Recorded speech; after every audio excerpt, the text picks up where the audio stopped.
کۆمپانیای بەرهەمەنەوتەکانی عێراق بڕیاریدا کە ئیتر بەرهەمە سوتەمەنەکان بە کارتی ئەلکترۆنی بکڕێن. ئەم بابەتە قسە و باسی زۆر لەسەر کرا و بە تەواوی جێگیریش کرا و بەشێک لە هاوڵاتیانش لە ئێستادا بوونەتە خاوەنی ئەم کارتە. لایەنی پەیوەندیدار جەخت لەسەر ئەوە دەکەنەوە کە بوونی ئەم کارتە گەندەڵی ناهێڵێ، هەروەها چاودێرێکی باشە بێ بۆ کڕین و فرۆشتنی سوتەمەنی لە بازاردا. هاوڵاتیانش بەشێک لە هاوڵاتیانش گلەی ئەوە دەکەن کە بەهۆی ئەم کارتەوە کە بە ئامێری POS کار دەکات، بۆ ئەم کارتەوە قەڵباڵغیەک دروست بووە لە هەندێک جار و لە هەندێک شوێنش ئەم کارتە یاخود ئامێری POSەکە بە تەواوەتی کار ناکات. ئێمە ئەمڕۆ بۆ قسەکردنی زیاتر لەسەر بابەتەکە بەگشتی و لەسەر ئابووری عێراقش بە تایبەت بڵێ، میوانداری شارەزایەکی ئابووریمان کردووە کە جەنابیان جێگیری یەکەمی سەرۆکی ژووری بازرگانی کەرکووکن. ئەمڕۆ بە خۆشحاڵێ و کاک عومەر ڕەزا مامۆمان لەگەڵە بێ. کاک عومەر بەخێر بێی، بەیانیت باش.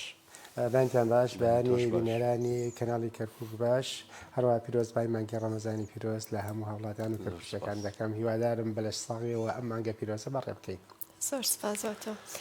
کاک عومەر با یەکەم پرسەرمانەوە بێ ئەو هەواڵانەی سەر شەقام لە شوێنێکادا بنین دواتر ئەگەڕینەوە سەریان. یەکەم پرسەرمانەوە بێ بە تۆزێک چاوپێخشانە بکەینەوە بە مێژووی ئابووری عێراقدا. ئایا لە لەحزەی دروستبوونی مێژووی ئابووری و یەکەم هەنگاو بۆ ئابووری و تا ئێستا چارەنووسیشی بەرەوکێ ڕۆشتووە؟ بەڵێ، بەڕاستەکەی ئەمە هەمووان دەزانین عێراق لە ساڵی 1927 کە بۆ یەکەم جار اکتشافی نەوتی لە عێراقدا کرا و عێراقی خستە سەر نەخشەی جیهانی ئابووری. ئەوە بوو لە ساڵی عێراق ئەو کاتە پابند بوو بە ڕوپی هندیەوە، بەڵام لە ساڵی 1934 بۆ یەکەم تا دیناری عێراقی دروست کرا و عێراق بۆ خاوەنی دیناری دراوی بڵێن نیشتمانی خۆی کە ئەو کاتە یەک دینارێکی عێراقی بەرامبەر 87 دلار بوو. ئیتر ئابووری عێراق ڕۆژ بە ڕۆژ بەهۆی بڵێن تاقەی جیهانیەوە کەنەوت بوو. عێراق داهاتی عێراق، ناڵێن ئابووری عێراق، چونکە جیاوازی هەیە لە نێوان داهات و ئابووری عێراق. عێراقی خستە سەر ئەوەی کە داهاتێکی بەهێزی هەبێت تا گەیشتنە ساڵی 1979 ئابووری عێراق لە گەشە و بەرپێچووندا بوو. ئەو بوو لە ساڵی 1979 کە بڵێن ئەو ڕژێمی ئەو کاتە دیناری عێراقی بۆ یەکەم جار کەوتە سەر دیناری وڵاتانی کەنداوە کە دیناری عێراقی ئەو کاتە گەیشتە دینار و ڕوبعێکی کوێتی و هەموو وڵاتە خلیجیەکان. بەڵام بە سیاسەتێکی هەڵێ ئەو کاتە عێراق تووشی ئەو شەڕی ئێرانە بوو کە بە یعنی ئێستاش ئێمە باجی ئەو شەڕە دەدەین کە 1 تریلیۆن دلار خەساری ئەو شەڕە بوو لە بینی عێراق و ئێراندا کە ئەو کاتە نرخی نەوت تەنها 8 دلار، یعنی 5 قاتی ئێستا. ئەگەر یەکی دێنەوە ئێستا تقریبا 5 تریلیۆن دیناری ئەو دلاری ئەو کاتە دەکات. تا ئەوە گەیشتنەوەی ڕژێمەکە ڕووخا و ساڵی 2003 ئێمە بڵێن لە 2003 ئابووری عێراق لە ئابووریەکی زانستی بڵێن ئیشتراکیەوە کە ئەو کاتە ڕژێمی عێراق پەروەردە کرد چونە ناو ڕژێمی ئابووری بڵێن سەرمایهداریەوە. ڕژێمی سەرمایهداری بڵێن سەرمایهداریش بابەتەکە ئەساسەکەی خواست و خستنەوە ڕووە. بڵێن لەسەر ئەم هاوکێشەیە ئیش دەکاتن. عێراق ئەوە بوو کە نرخی دۆلاریان جێگیر کرد بە 1990. ئەو کاتە سیاسەتی بڵێن دارایی عێراق زۆر هەڵە بوو، کاشێکی زۆری دەکردە بازارڕەوە. ئەمریکاش داوای لێ نەدەکرد ئەو کاتە مەسەلەن، چونکە ئەمریکاش داوای لێ نەکرد مەسەلەن بەڕێڕەوی دۆلارەکە لە عێراقدا بکات بۆی گەندەڵی و سپیپارەکردنەوە. عێراق ڕۆژانە تا دەگەیشتە ڕۆژانە تقریبا 300 میلیۆن دلاری دەخستە بازارڕە و نرخی دۆلار لەو کاتانەیە تقریبا لە ساڵی 2023 تا 2019 کە بڵێن کۆرۆنا هات نرخی دۆلار جێگیر بوو بە 1990 کە نرخی موازی پێ دەڵێن لەگەر نرخی فەرمیەکە لە 2000 فەرقی نادەکات. بەڵام کە کۆرۆنا هات عێراق تووشی داڕوخانێکی داهاتی گەورە بوو بەهۆی ئەوەی ناڵێن ئابووریەکی ڕوخانی ئابوووریەکەی داهاتەکەی ڕوخا بەهۆی ئەوەی کە نرخی نەوت لە بڵێن لە 100 دلار بەسەرەوە بوو گەیشتە 25 دلار. عێراق تووشی عەجزێکی زۆر گەورە بوو. ئەو بوو لە ژێر پاڵەپۆستۆی سندوق نەقدی دووەریە نرخی دۆلاری گۆڕی. ئەو بوو لە 1990 کردی 1450. ئەمەش بارگرانێکی گەورەی بەسەر هاوڵاتیانەوە دروست کرد. لەو کاتەوە تا ئێستاکەنە ئەوەی کە دەکرێت لە عێراقدا ڕێکاری ئەو ڕێکار ئابووریانی کە دەکرێت یا مالیانەی کە دەکرێت تەنها چارەسەری وەختین، بەڵام تا ئێستا جێگیر نەکراوە. بەڵام ئەو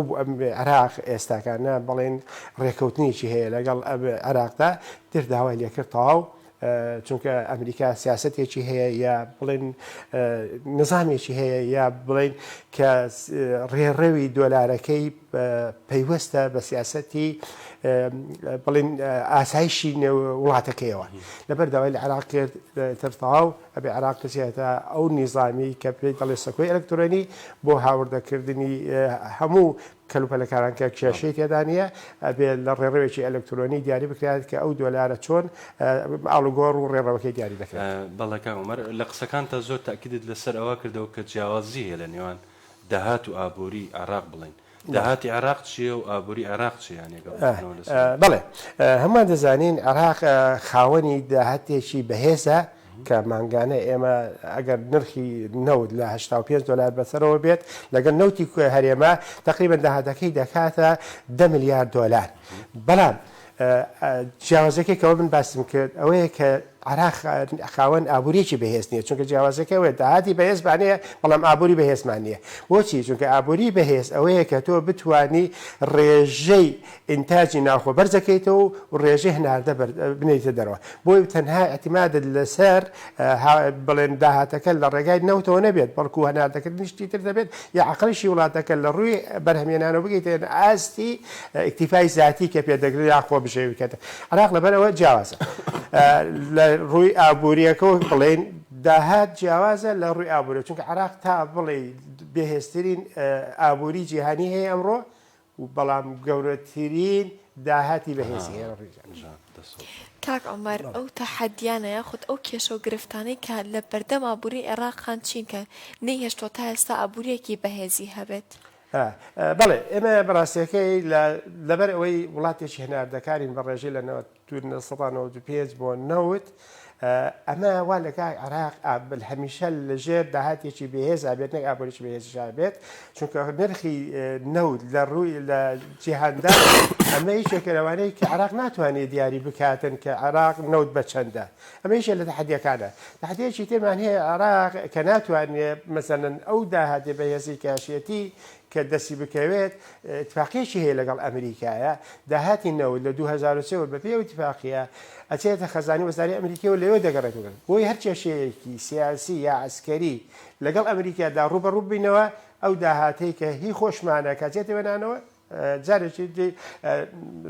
ڕێگری دەکرێت بکێت و عێراق بۆیە ئەو خواست و خستنە ڕووە عێراق قەت ناتوانێت ڕۆژە لە ڕۆژان جێگیری بکات لە نێوان نرخە فەرمیەکەی و نرخی موازەکەیەکە لە بازاردا هەیە. کۆمەڵە تەحەدیاتی تریش هەیە کە ئابووری عێراق بەڕاستیەکەی ڕوئیا و استراتیژ و پلانمان نییە بۆ داهاتوویەکی تری عێراق. ئەو تەحەدیاتانی کە لە عێراقدا دەبێت گۆڕانکاری کەشوهاومان هەیە کە تەحەدیاتی گەورەیە کوشکە ساڵیمان هەیە ڕێژەی دانیشتوانی عێراق کە غێری طبیعی زیاد دەکات دەبێژیشە تەحەدیەکانی ترا هەر بۆ نمونەیەکی بۆ دەژێڕمەوە کە سیاسەتی هەڵی ئابووری ئەم وڵاتە چەنێ لە هەڵەیان و چەنێ بکرێت هەر بۆ نمونە ئەم عێراقەت چەنێ بێ پلانە. ئێستا بەپێی ئەو تەقدیرانانەی کە من کردومە عێراق خاوەنی 10 میلیۆن ئۆتۆمبیلە 10 میلیۆن ئۆتۆمبیل ئێستا هەیە. ئەگەر هەر ڕۆژی یەک ئۆتۆمبیلێک 5 لیتر بنزین بسووتێنێت ڕۆژانە ئێمە ئەم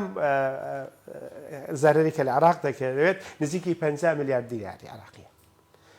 بێجگە لە سووتانی بەرگرت. پێویست بە چییە؟ مەسەڵەن یەکێکە لە سیاسە هەڵەکانی عێراق کە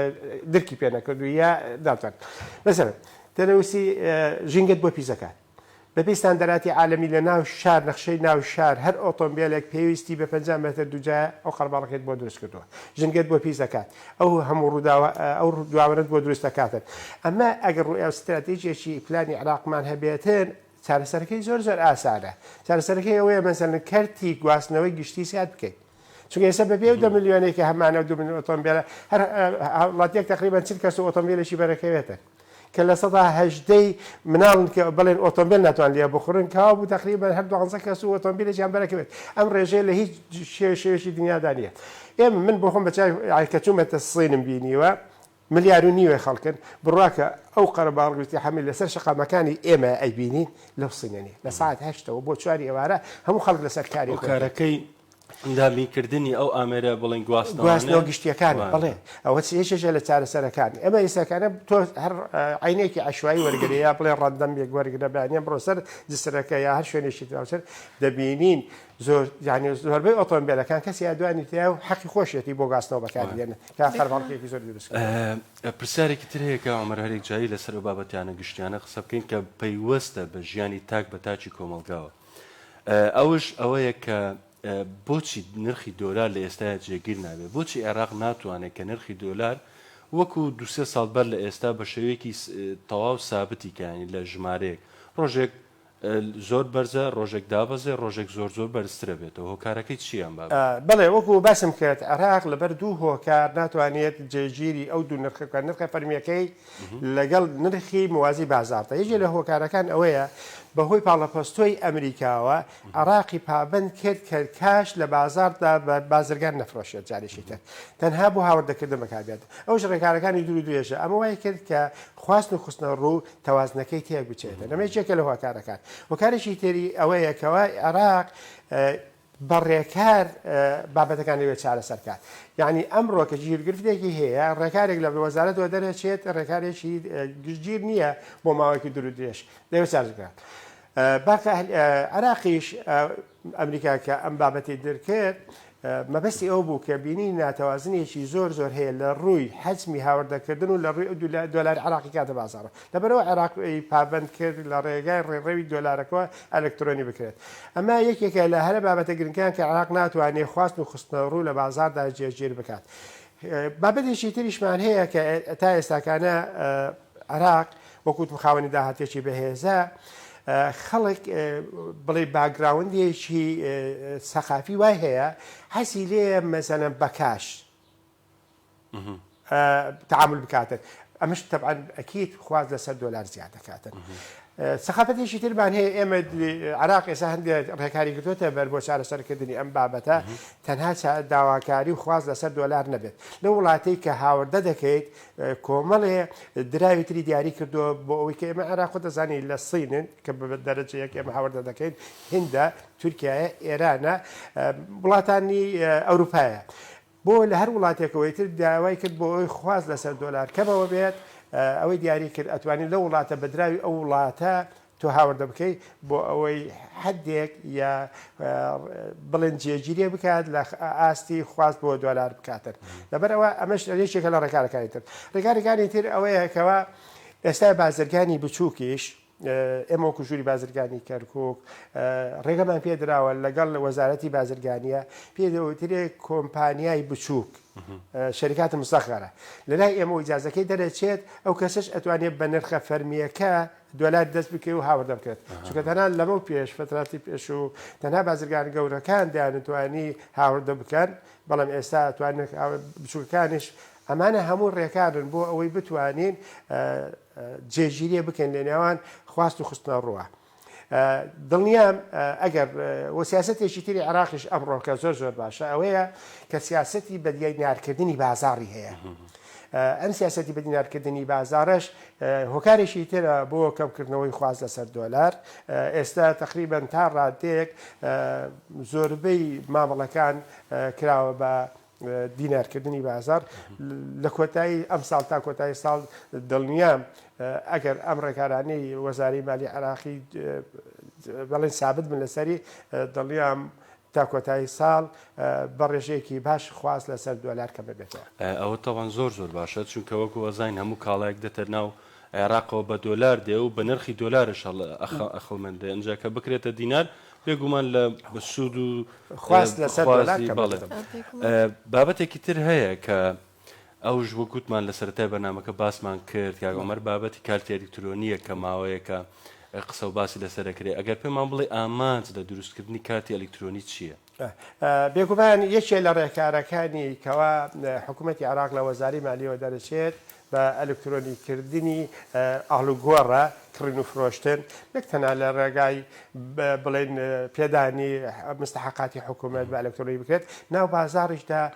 ئێمە ئێستا لە سەردەمێکی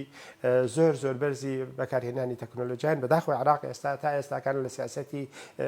مالیە بەکارمان نهێناوە لە هەموو وڵاتەکان هیچ کەسێک سەردەمیەوە نەماوە کاش لە ژیرفانی هەڵگرەوە کاش ئاڵگۆڕی پێوە بکات یەکێک لە هەرە باشەکانی ئەوەیە کە حکوومەتی عراق کە نزیکەی بڵێن 90 تریلیۆن دیناری چاپ کردووە ئێستا ئەو بڕەپارەی کە چاپی کردووە لە سەدا تقریبا 15 تابیسی لە کۆنتترۆلی بانکی مرکزی عراقدا هەمووی لە دەرەوەیە کە ئەمەیەکی لە ڕێکارەکانە کە سوولەی نەقدی بە هەمیشەیی لە بانکی مرکزی لە ژێر دەسەڵاتی حکوومەتدا بێت قەت کێشەی سوولەی نەقدی نامێنێت ئەمەیەک لە چارەسەرەکان دوو چارەسەرێکی ترەوەیە تۆ خوتورە کەمەکەیتەوە کاتێک کە مەسەلەن تۆ کاشەکەت هەیە لە ماڵ لەوانەیە بتوانێت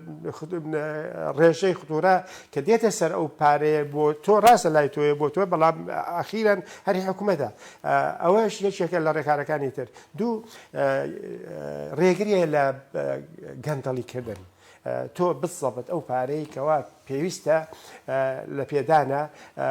ئاڵگۆڕی پێ دەکرێت ڕێڕەوەکەی دیارە و لە ڕێگای مەسەل مەسیجێکی ئەلکترۆنیەوە رسالەیەکت بۆ دێت کە هیچ کەسێ ناتوانە غێری مستحقاتی خۆت ئەوە بکات ئەمەش یەکێکە لە هۆکارەکانی تر بەڵام هەر ئەوە کات زۆر گرنگە تۆ مەسەلە ئێستا بە پێدانی ئەلکترۆنی کاتی لێکەمە کاتەوە چونکە کات یەکێکە لە بنەماکانی پێشکەوتنی ئابووری چونکە بەکات تۆ ئینتاجەکەیتە ئەمە شێکی وا لە کاتن کەسەکە کەمتر کاتی پێویست پێێتر بۆ دەفعکردنی مستحقاتی خۆی بەرامبەر کەسێک بێت یا حکوومەت بێتە. زۆر باشە کاک عومەر ئەگەر من دوا پرسیار لە تۆ وەرگرم ئەم بابەتە زۆر هەڵەگرێت چونکە زۆر بۆتە جێگەی نیگەرانی هاوڵاتیان ئێوە ئەم یاسایەتان جێبەجێ کرد ئایا ئامێری پێویست دابین کراوایە چاودێری ورد دابین کراوە بەسەر ئەو کەسانەیە خۆت ئەو شوێنانەی کە پارەدانیان کردووە بە ئەلکترۆنی بێگومان ئەم بابەتە کە ئێستا بە ئەلکترۆنی کراوە وەکو پێتم وت یعنی ڕێژەی هەڵە و دۆزینەوەی جەرائم 100% کەمەکاتەوە چونکە تۆ ئەگەر کەسێک مەسەن خوا نەخواستە یەکێک ڕۆژە لە ڕۆژوان مەسەن بەرتیلێکی وەرگرتی بێت شاد و کامێرە و ئەوانە بێنە ئەگەر لە ڕێگای ئەلکترۆنی بێتەوە بخۆی ئەبێتە شاد لەسەری لەبەرەوە دڵنیام ڕاستە لەوانەیە بەهۆی ئێمە و کەلتوری کە هەمانە کە بەکاش تا ئێستاکانە تەعاملمان کردووە و بارگرانی بێ بە تایبەتی بەسەر هەندێک کەسەوە کە لەوانەیە بە ساڵات چوو بن و لا گران و قورس بێت بەڵام دڵنیام ئاسانکاریەکی گەورە دەکات ئێمەش وەک وڵاتانی جیهان پێویستە سود لەو تەکنۆلۆژیا وەرگرین کە ئێستا هەیە لە بەردەست بەڵێ کاک عومەر سپاس بۆ ئامادەبوونت سپاس بۆ سەرجەم زانیاریەکانت کە ئەمڕۆ پێماندا